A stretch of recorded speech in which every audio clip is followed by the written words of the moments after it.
Баққожа Мұқай, өмір зая. Бұл еңбегімді қазақ елінің тәуелсіздігі жолында құрбан болған ерлердің аруағына арнадым. Автор. Бұл үйдің есігінің әмсе ашық тұратынын білсе де, әдептінің әдетіне бағып, қоңырау түймесін басты. Әдеттегідей ешкімнің рұқсатын күтпестен имене басып ішке енді. Бүйірдегі бөлмеден шашы ұйпа-тұйпа болып, қабағы қабарып, сыздық шықты. Ұйқыдан жаңа ғана оянған сыңайлы. Екі көзінің алды іріңді бұлшық. Екі беті көнектей болып ісінген, өлеусіреген көзінде жылт еткен сәуле жоқ. Ептеп езу тартқанмен жүзі жылымады.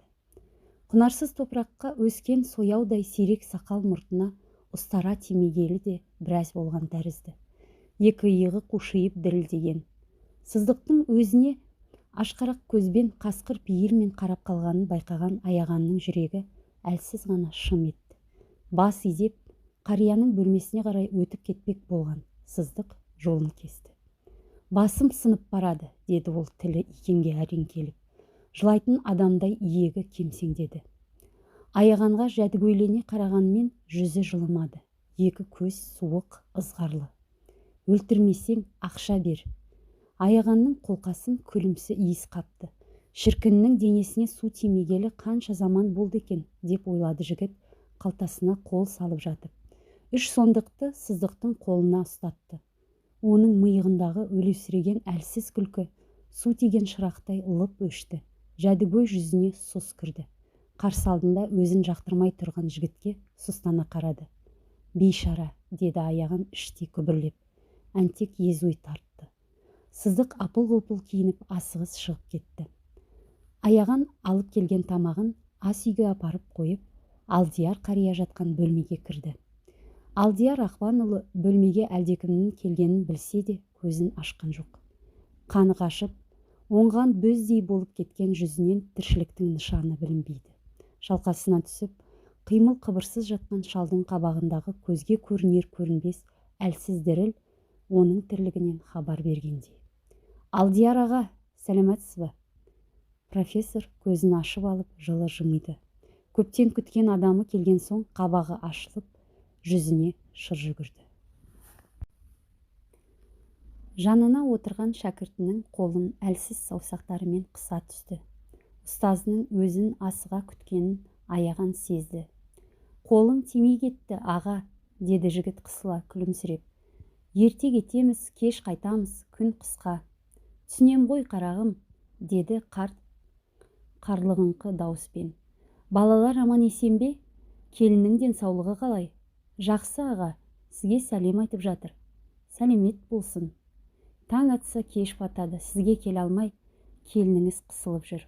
Оқасы жоқ, маған бола шаршамай-ақ қойсын, деп күрсінді шал. Мен аман есенмін. Дәретханаға бара алмай қысылатыным болмаса, Алдияр қинала күлімдеді. Аяғанға ол күліп емес, іштей егіліп жылап жатқандай болып көрінді. Мен асарымды асап, жасарымды жасаған адаммын, қарағым. Мен деген... Тағы да бір нәрсе айтқысып келіп оқталды да тілін тістей қойды. Аяған ұстазының көмейіндегі көмескіні болжады. Мен деген күні біткен адаммын ғой. Маған бола әуреге түспей-ақ қойыңдар, дегісі келген шығар, деп түйді жігіт. Шалға ұрлана қарады. Жүзіне көлеңке жүгіріп, қабағы шытылыпты. Ернін жымқырып алып, тым-тырыс тынған. Әмісе осылай, көңілінің қошы етсе, тырсиып үндемей қалатын әдеті. Ішін ит тырнап жатса да, қиналғанын пенде баласына білдірмейтін қарттың қажыр қайратына қайран қалады аяған. Тағдырдың соққысы мұншалық қатты тигенмен сынбай, иілмей келе жатқан қайсар шалға әрқашан таң. Шүкімайдай болып сонша қажыр қайратты қайдан алады екен, деп таңдай қағады. Алдиярдың көрген қиындығы мен тартқан азабы талай пендеге ауыр жүк боларын, ол салмақты кез келген қаймана қазақтың көтеріп кете алмасын аяған жақсы біледі.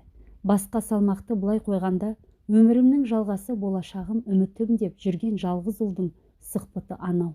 Қолына ақша түссе араққа жұмсайды. Күніне бір уақыт таңдайын жібітпесе, ындыны кеуіп ыңырсыдай келіп, әкенің жағдайын ойлап, Қабағына қарайтын ұл қайда? Әкем ауру-ау, дәретке бара алмайды-ау, аш қалды-ау демейді. Сүмеңдеп сарқытын беретіндердің соңында жүреді. Сыздықты білмейтін жан бұл қалада жоқ та шығар. Ауладан аулаға ауысып, жемтік іздеп, жуынды аңдып, тіміскіленіп жүретін бұралқы иттен айырмашылығы қайсысы? Бұл тірлігіне арланбайды, намыс көрмейді бейшара. Ойы сөнген, бойы көнген. Қу жаны қуырдақ болып қуырылып, мұрнының ұшына келгенде бір жұтым тентек су үшін арды аяққа басып жүре береді.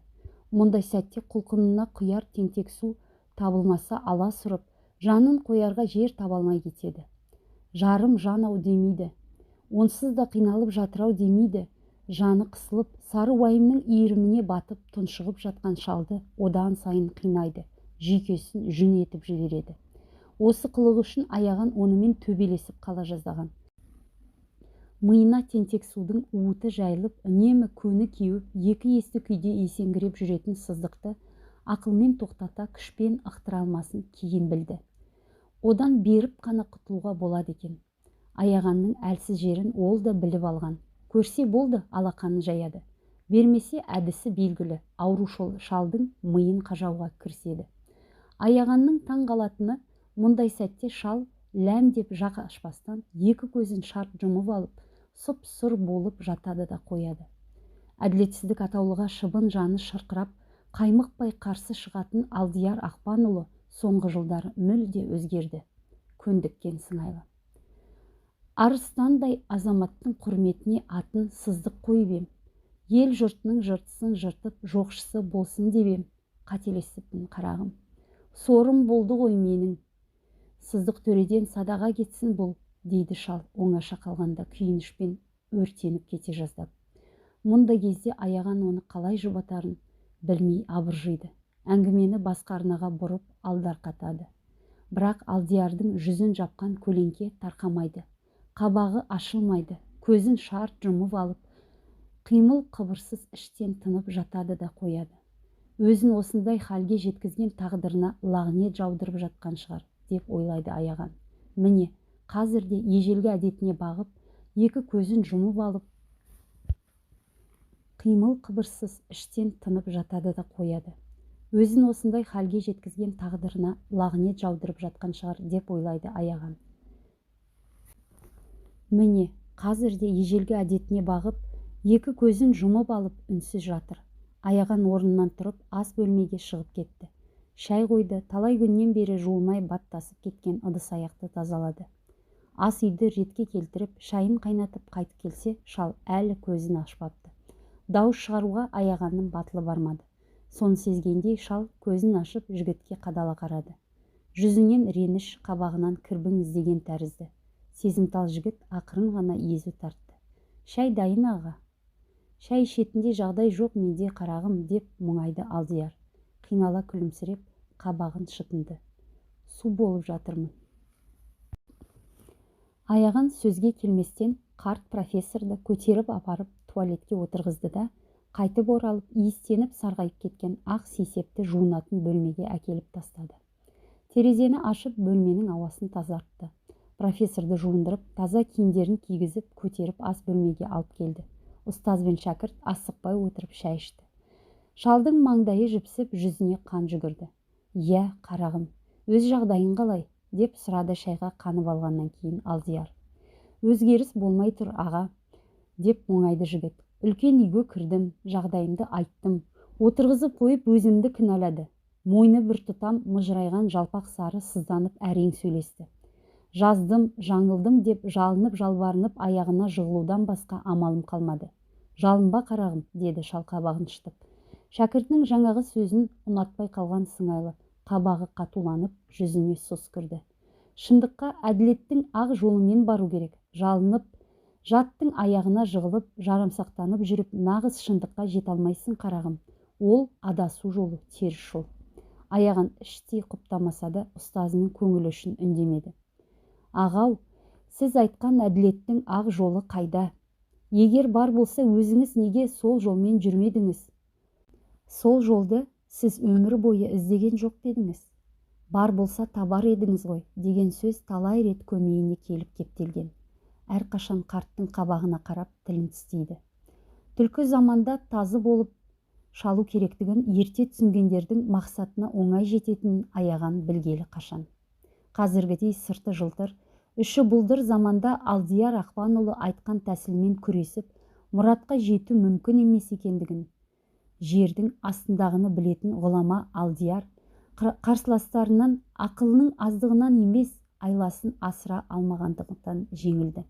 Заманның құбылып тұратын мінезіне бейімделіп, керек кезінде жалынып жалбарынып, аяққа жығылып үйренген уақыттың құлақ кесті құлдары оны алып та шалып та жықты. Қарсыласуға шамасын келтірмеді мүлде. Өмірдің талай өткелінен өтіп, отқа салса күймейтін, суға салса батпайтындай болып піскен кәрі тарлан өзінен тәлім алған бір үйір күшіктің талауына түсіп, құр сүлдерін әрең алып қашты. Құдай хақ, уақыт ақиқат деп осы өмірінде өзгенің алажібін аттамай қиялындағы абсолютті шындыққа сеніп жүріп жеткен жері осы болды. Қазіргідей ғаріп қаліне, өлердей күйіне тұрып сол бір абсолютті шындықтың болатындығына профессордың имандай сенетінін аяған біледі. Кейде ұстазының бала сияқты аңқаулығына күледі, кейде ойланып қалады.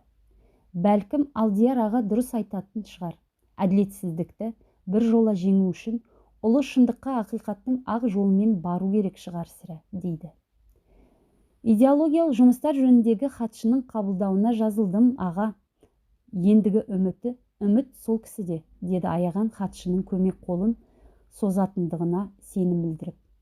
Анау ма, деді Алдияр даусын созып. Оның дауыс ырғағынан ол хатшыдан да қайыр болмасын түсінді аяған. Оны білемін, институттан не үшін қуылғаныңды естісе көмектеспек түгіл, ит чеккенге айдатып жіберер ол сені. Ол Ермактың бірінші қорғаушысы.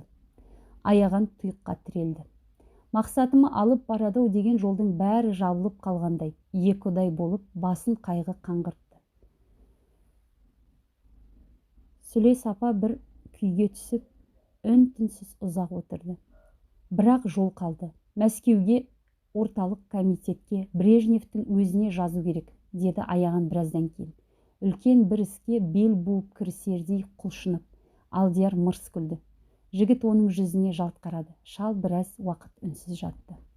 Сенің өміріңнің басқа арнаға түсіп кетуіне мен кінәлімін, деді әлден уақыттан соң даусы жарықшақтанып. Бұл оның талай рет айтқан сөзі, әсіресе соңғы уақытта. Аяғанның басына бұлт үйірілгелі бері жиі айтатын болып жүр. Кешір алсаң, кешір, қарағым. Кенесары атамыз әділет үшін, қазақ халқының бақытты ғұмыры үшін, азаттығы үшін басын бәске тігіп, ақыры жат қолынан ажал тапқан жоқ па, деп күлді аяған. Шал көзін кең ашып жаутаңдап жігітке қарады. Оның жеңілісінің өзі ұлы жеңіс деуші едіңіз ғой. Ол бақыт дегеннің не екенін білген жоқ. Қысқа ғұмыры жанталасқан күреспен, азаппен өтті. Кенесарыдай ардагер ұлдарының арқасында қазақ халқы бақыттың шын бағасын білді аға. Ал Кенекемнің ұлы Сыздықтың өмірі ше? Ол да әке жолын таңдады. Оның өмірі де кілең жеңілістерден тұрмай ма, аға? Алдияр қысылды. Миығында күлкі ұялады. Болар болмасқа елп ете қоймайтын профессорды сары уайымның иірімінен қалай алып шығуды білетін аяған бұл жолы да ескі әдісіне салды. Бүкіл өмірін қазақ халқының ұлт-азаттық көтерілістерін зерттеуге арнаған Алдияр Ақпанұлы үшін барлық қызығын бостандықтың бодауына берген, елінің болашағы жолында құрбан болған ерлерден қасиетті ұғым жоқ еді. Аяғанның білетіні, қарт профессор сол ерлер үшін ойланбай отқа түсе алады. Ол күйіп тұрған заманда Кенесарыны қорғаймын деп күйген.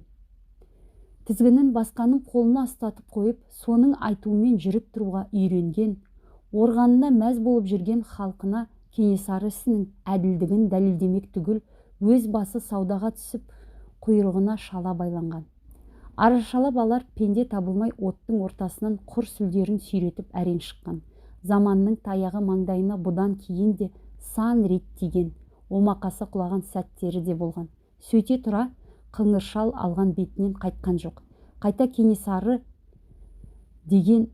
Кенесарыға деген ықыласы күшейе түсті. Кенекең үшін көрген қиянаттары есіне түскен сәтте көңілі марқайып, үлкен іс тындырғандай желпінетіні бар. Мен шындықты өмір бойы іздедім, бірақ таппадым, деп күрсінді шал. Анда-санда сайқал үміт жылп етіп жанып, емексітіп алады да алдап кете береді. Солай қарағым. Күнің басқаға қарап тұрса, солай бола береді.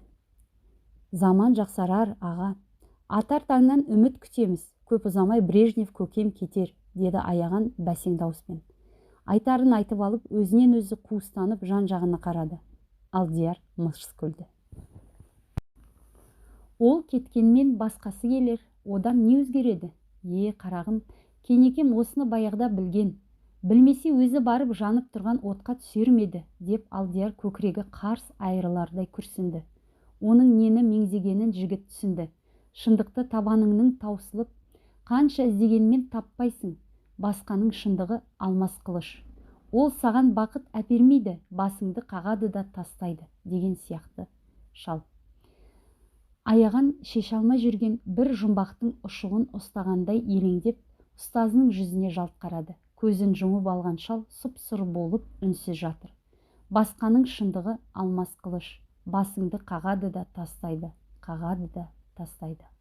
Құлағы шыңылдап, екі беті дуылдады. Сонда қалай болғаны? Мына заманда шындыққа жету мүмкін емес пе? Неге? Осы бір сұрақ тамағына тұрып қалған сүйектей берекесін алды. Әлдекім шындық жоқ деп құлағына сыбырлайтын сияқты. Аяған ұстазының үйінен еңсесі басылып шықты.